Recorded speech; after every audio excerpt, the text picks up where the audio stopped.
स्वागत है स्टूडेंट्स। यहाँ पे क्वेश्चन दिया हुआ है that a block of mass m is placed on the top of a 6 kg cart such that the time period of the system is 0.75 seconds.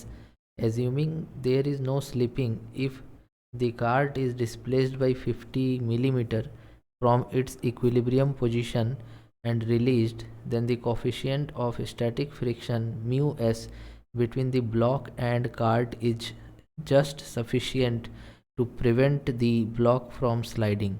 The value of m and mu s respectively are take g equals to 9.8 metre पर second square. ठीक है, तो ये जो question यहाँ दिया हुआ है इसको अगर हम लोग सॉल्व करना चाहते हैं, ठीक है, तो पहले समझते हैं क्वेश्चन में क्या कह रहा है। तो हमारे पास एक इस तरह से एक स्प्रिंग को यहाँ पर एक स्प्रिंग को ऐसे बांध दिया गया, ठीक है, और ये हमारा ग्राउंड हो गया और एक 6 kg का यहाँ पर एक ऐसा ब्लॉक है और इसके ऊपर में एक स्मॉल m मास है। ठीक है, ये जो स्प्रिंग कांस्टेंट है स्प्रिंग का वो दिया हुआ है 600 न्यूटन पर मीटर। ठीक है ना, इतना वैल्यू दिया हुआ है।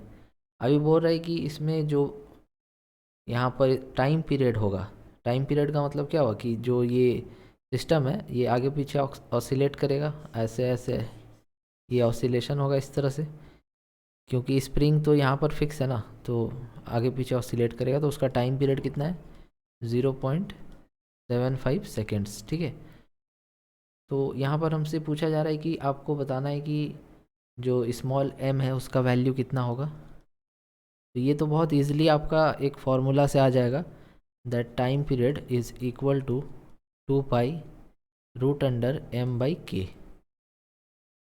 ठीक है, तो ये जो टाइम पीरियड का फार्मूला होता है इसमें आप डायरेक्ट m निकाल सकते हैं, जैसे कि t equals to 2π√m। m मतलब मास है यहाँ पे। ठीक है, तो ये मास किसका लिया जाता है, mass of the system.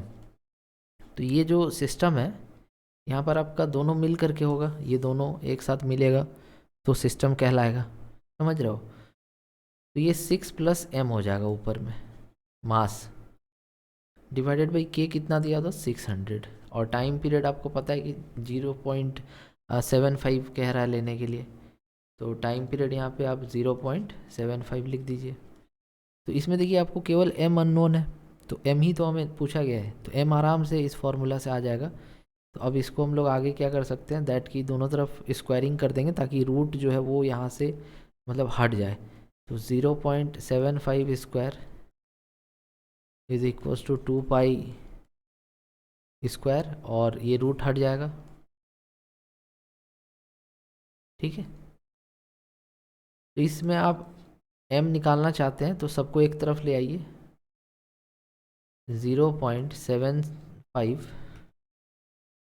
Square into 600 divided by 4π square equal to, इधर केवल 6 + m बचेगा और फाइनल स्टेप में आप क्या कर सकते हैं m इक्वल टू 6 को उस तरफ भेज दीजिए, 0.75 का होल स्क्वायर इंटू 600/4π स्क्वायर -6। तो देखिए ये जो सॉल्व आप जब करेंगे इसको तो आपका आंसर आ जाएगा। तो इसको सॉल्व करने के लिए आपको थोड़ा समय तो लगेगा, लेकिन एग्ज़ाम में तो टाइम लिमिटेड होता है, ज़्यादा समय होता नहीं है।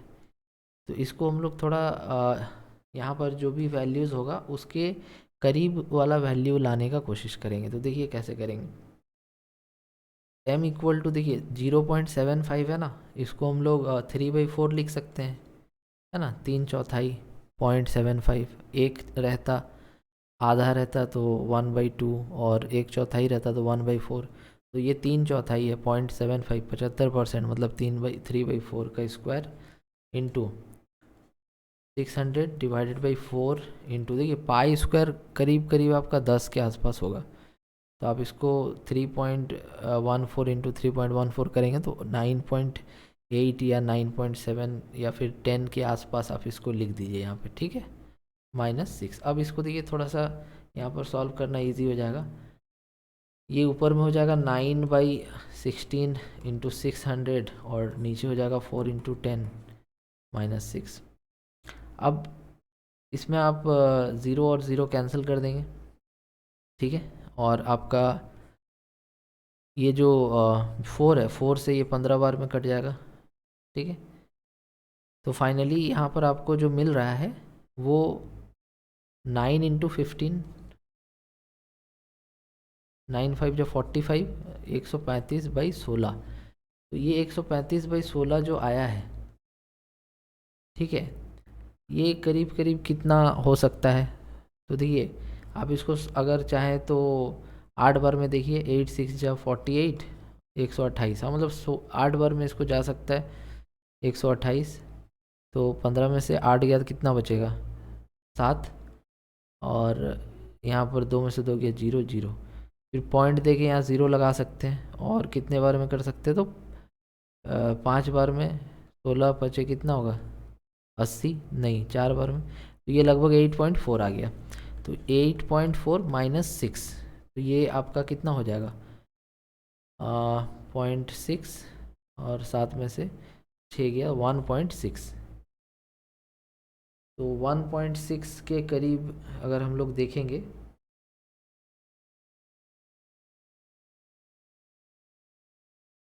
ठीक है। तो यहाँ पर तो ऐसा कुछ नहीं, एक बार फिर से चेक कर लेते हैं, ठीक है।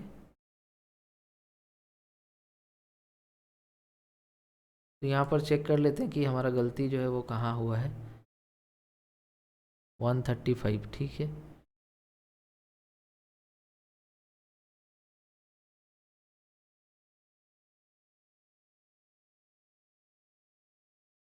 ओके, -8.4 -6, सॉरी, 2.4, ठीक है।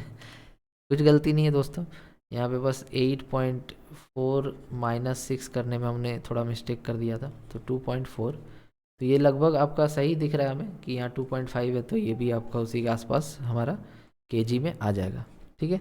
और उसके बाद यहाँ पर म्यू एस, तो दी अगर आप यहाँ पे एक ऑप्शन मैच करा पा रहे, तो बाकी सब तो अलग अलग है, तो दैट मीन्स दूसरा अगर आप नहीं भी निकालते हैं तो भी काम हो जाएगा। बट उसको कैसे निकालना है वो भी हम आपको यहाँ पे एक्सप्लेन करते हैं, ठीक है। तो इसको मिटा दे रहे हैं, आप लिखना चाहे तो इसको लिख सकते हैं। चलिए, अब देखिए यहाँ पर म्यू एस कैसे आएगा और किस तरह से उसको निकालना है। जैसे यहाँ पर ये एम है और नीचे क्या है? 6 kg। ओके, अब देखिए इसमें जो आपका फोर्स लगेगा, स्प्रिंग ऐसे पुल करेगा, ये स्प्रिंग इस 6 kg से डायरेक्ट कनेक्टेड है, तो 6 kg वाला को स्प्रिंग खींचेगा फोर्स लगा के अपने तरफ।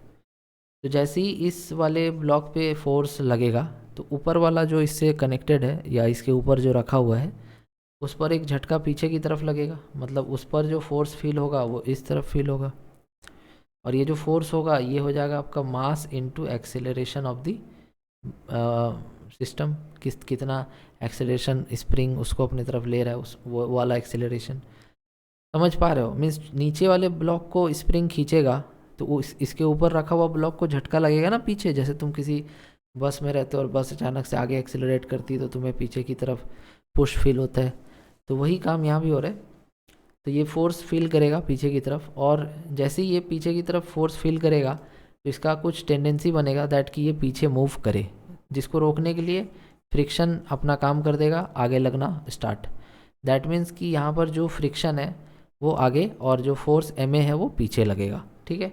अब हमारा कहना ये है कि चूँकि यहाँ पर हमें स्टैटिक फ्रिक्शन की बात करनी है, तो यहाँ पर अगर हम लोग स्टैटिक फ्रिक्शन की बात करेंगे, तो फिर जो एफ है वो कितना होगा? म्यू इंटू एन होगा। एन जो है नॉर्मल है, तो ये आपका डाउनवर्ड वेट एम जी है, और इसी को बैलेंस करने वाला नॉर्मल फोर्स ऊपर है। That means N equal to M G लिख सकते हैं। तो यहाँ पे फ्रिक्शन क्या हो जाएगा? Mu S M G. Okay, तो अगर ये फ्रिक्शन आपकी ज़्यादा है किससे? जो फोर्स एम ए है उससे, तो यहाँ मोशन होगा? नहीं होगा। या फिर इसके बराबर है तो यहाँ मोशन होगा? नहीं होगा। दैट मीन्स स्टैटिक कंडीशन यहाँ पे बरकरार रहेगा। तो F यहाँ पर आ जाएगा mu S M g greater than equal to m a, और m यहाँ से कैंसिल हुआ, तो mu s equals to mu s is greater than equal to a by g, ठीक है। अब ये a कितना लिखा जाए भाई? तो देखिए SHM आप पढ़े होंगे, तो उसमें एक्सेलरेशन का एक फार्मूला होता है, ओमेगा स्क्वायर इंटू ए, ये मैक्सिमम एक्सेलरेशन होता है। ठीक है। तो यहाँ पर ये जो एक्सेलरेशन है ये आपका मैक्सिमम ही है, क्योंकि हमें एंड पर देख रहे हैं सब कुछ, खींचने के बाद देख रहे हैं सब कुछ। तो यहाँ पे mu s is greater than equal to a हो जाएगा ओमेगा स्क्वायर इंटू ए का मतलब एम्पलीट्यूड अपॉन जी, और ये mu S greater than equal to omega square, देखो भाई ओमेगा स्क्वायर 2 पाई/टी से आराम से निकाला जा सकता है। तो 2 पाई/टी, टी कितना था 0.75, तो यही आपका ओमेगा है।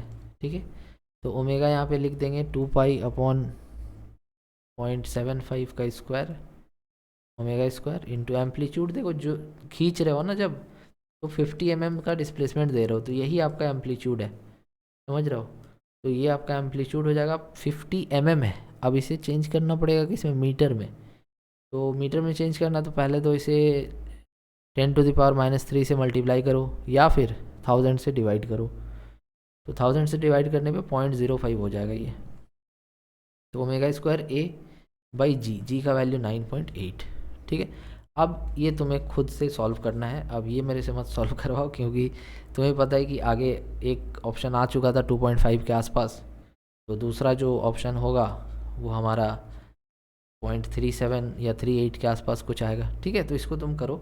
तो आई होप तुम्हें पूरा सॉल्यूशन समझ में आया होगा, पूरा एक्सप्लेन किया मैंने, कोई भी स्टेप यहाँ पे मिस नहीं किया है।